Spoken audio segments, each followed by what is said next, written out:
Leadership, I think, starts with you.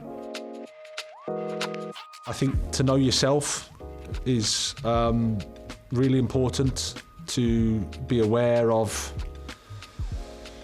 what gets you upset, what gets you happy, what gets you cross, what gets you frustrated, and then how you can manage the situations to increase or decrease those situations that you're in.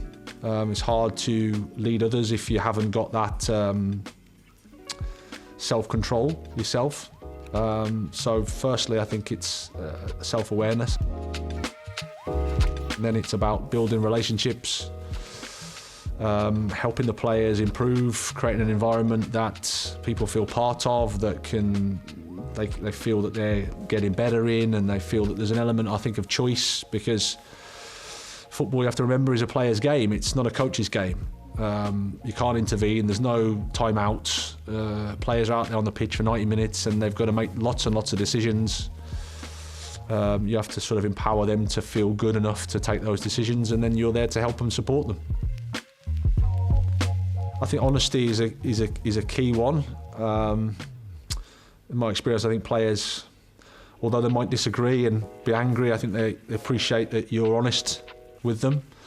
The truth is always useful, I think. And when you talk about communication, you build a relationship, it's probably more important listening than talking to get their perspective. So it's the part of the job that I think that I enjoy the most is when you can help people and you can make a difference to their lives. We know that winning football matches is it's a really, really important part and a crucial part of the process, because without that it's harder to convince people.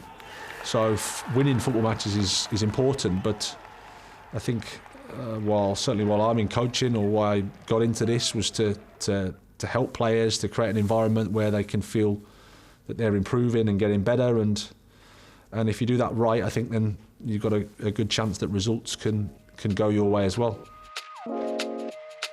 Self-awareness is so important. It's a foundation of emotional intelligence, as an example, or even a theoretical example.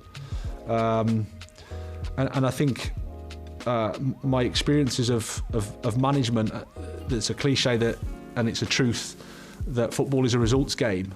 But I think in my job, actually, it's about managing people. It's the most important thing.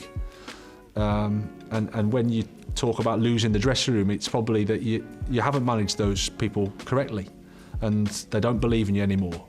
And I think any coach will say that when you don't have the support and belief from the players, you can be in a tricky situation. And I think it all starts from understanding yourself and being authentic and honest and true to yourself, because in the world there's people out there that will dislike you, that will disagree with you, there's lots of opinion, and some are for you, some against, and you can't listen to that. You've just got to do what you think is the right thing, and be true to yourself and understand yourself and act appropriately in that way. You have to try to maintain a perspective and a balance, because otherwise the bubble and the external noise and everything else that comes with being a Premier League football manager / head coach is really tough, and it can be. At the same time, I think we have to understand that we're so lucky and privileged and fortunate, and you've got to be grateful for the opportunity to suffer, to experience the highs and lows of competitive sport at the highest level. So as much as there are challenges and problems, there are also lots to be really, really grateful for.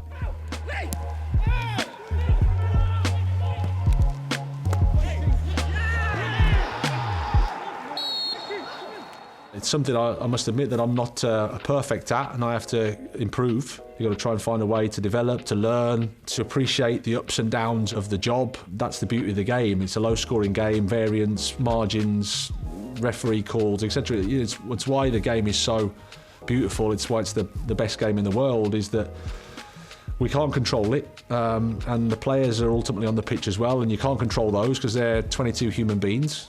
But at the same time, you're trying to work towards doing as best you can to help the team. And I think it's just understanding that dynamic and that challenge is really, really important.